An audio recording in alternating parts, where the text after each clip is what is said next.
माध्यमाचा वेध घेणारे news channel star city one. राज्यातील आणि देशातील राजकीय घडामोडी पाहण्यासाठी आणि इतरही बातम्या पाहण्यासाठी सबस्क्राइब करा स्टार सिटी वन। वकिलांच्या मार्फत उत्तर दिलेलं आहे।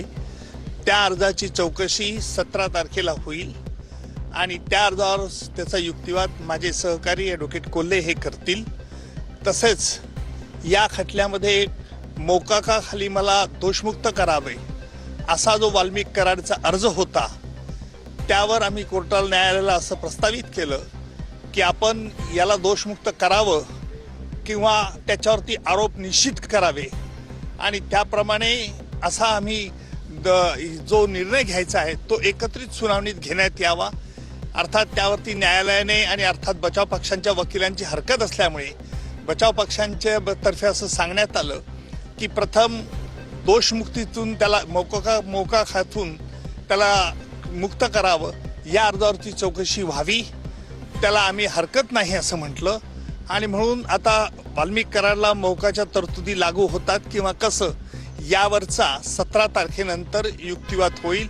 त्या दरम्यान 17 तारखेला जे काही अर्ज न्यायालयात प्रलंबित होती त्यावरती युक्तिवाद आणि न्यायालय त्यावरती निर्णय येईल। 17 तारखेला ही तारीख फार त्या अर्जांच्या चौकशी करत असल्याने मी त्या तारखेला उपस्थित राहणार नाही, परंतु ज्या ज्या वेळेला महत्त्वाच्या घडामोडी असतील त्यावेळेला मी निश्चित न्यायालयात हजर असणार आहे आणि तसंच माझे सहकारी ॲडव्होकेट कोल्हे हे सरकारतर्फे बाजू तिथे 17 तारखेला मांडतील। नाही, आज त्यांची सगळी पूर्तता शकांची पूर्तता केलेली आहे। न्यायालयाला फक्त त्याच्यावरती ऑर्डर्स करायचे आहेत। न्यायालय ते आता 17 तारखेला दोन्ही पक्षाचं ऐकून त्यावरती ऑर्डर्स करेल। सध्या तरी त्यांनी फक्त वाल्मिक कराडनेच मोकाखाली मला दोषमुक्त करावे अशा तऱ्हेचा अर्ज आहे।